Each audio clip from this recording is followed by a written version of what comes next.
வைஷ்ணவரின் மூலம் காகேசிக்கு ராவணன், கும்பகர்ணன், விபீக்ஷணன் என்னும் புத்திரர்களும் தாடகை, சூர்பனகை என்னும் புத்திரிகளும் அசுர குழந்தைகளாக பிறந்தனர். ராவணனும் அவனது சகோதரிகளும் கோகர்ணம் என்னும் இடத்திற்கு சென்று கடுமையான தவம் இயற்றினர். ராவணன் சிவனையும், கும்பகர்ணன் பிரம்மனையும், விபீக்ஷணன் விஷ்ணுவையும் குறித்து தவம் இருந்தனர். இவர்கள் செய்த தவத்தால் மிகவும் மகிழ்ந்த பிரம்மதேவர் அவர்கள் முன் தோன்றி வேண்டிய வரங்களை கேட்கும்படி ஆசிர்வதித்தார். அனைத்து தெய்வங்களையும் சிறைபிடிக்கும் வலிமையையும், அளவிலா செல்வம் மற்றும் அறிவு இவற்றை ராவணன் வேண்டி பெற்றான். ஸ்வர்க்கத்தையும் பூமியையும் ஒரேடியாக கபலீகரம் செய்யும் வரத்தை கும்பகர்ணன் பிரம்மனிடம் வேண்ட நினைக்க, அதை கேட்ட அனைத்து தேவர்களும் பயந்து நடுங்கி சரஸ்வதி தேவியை வேண்டினர். அவர்களுக்காக மனமிறங்கிய சரஸ்வதி தேவி கும்பகர்ணனின் நாவில் குடியேற நீண்ட தூக்கத்தை கேட்குமாறு செய்துவிட்டாள்.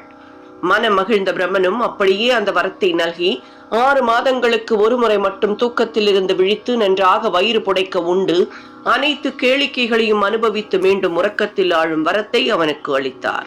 மாயாசுரன் என்னும் ஒரு அசுரன் தனது மகள் மண்டோதரியை ராவணனுக்கு மனம் செய்து வைத்தான். மகாபலியின் பேத்தியான பிர்கஜ்வலா என்பவளை கும்பகர்ணன் மணமுடித்தான். கந்தர்வன் ஒருவனின் மகளான ஷர்ம என்பவளை விபீக்ஷணன் மணந்தான்.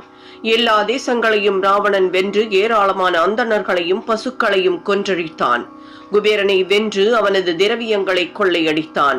அனைத்து மக்களையும் வாட்டி வதைத்தான். அவனுக்கு 8000 மனைவியரும் 1,00,000 பிள்ளைகளும் 1,20,000 பேர பிள்ளைகளும் இருந்தனர். 18 அக்ஷணி இசை வல்லுநர்கள் அவனை தினமும் தங்களது இசை புலமையால் மகிழ்வித்தனர். எல்லா அரசர்களும் அவனுக்கு அடிமைகளானார்கள். அவனது ராஜ சபையில் தினமும் 8000 விளக்குகள் ஏற்றப்பட்டன.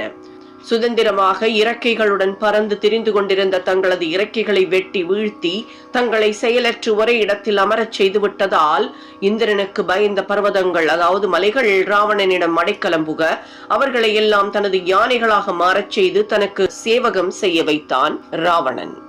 பின்னர் பெரும் படையை திரட்டி தனது மகனான மேகநாதனுடன் இந்திரன் மீது படையெடுத்தான். தேவர்களுக்கும் அசுரர்களுக்கும் இடையே கடும் யுத்தம் நிகழ்ந்தது. ஆனால்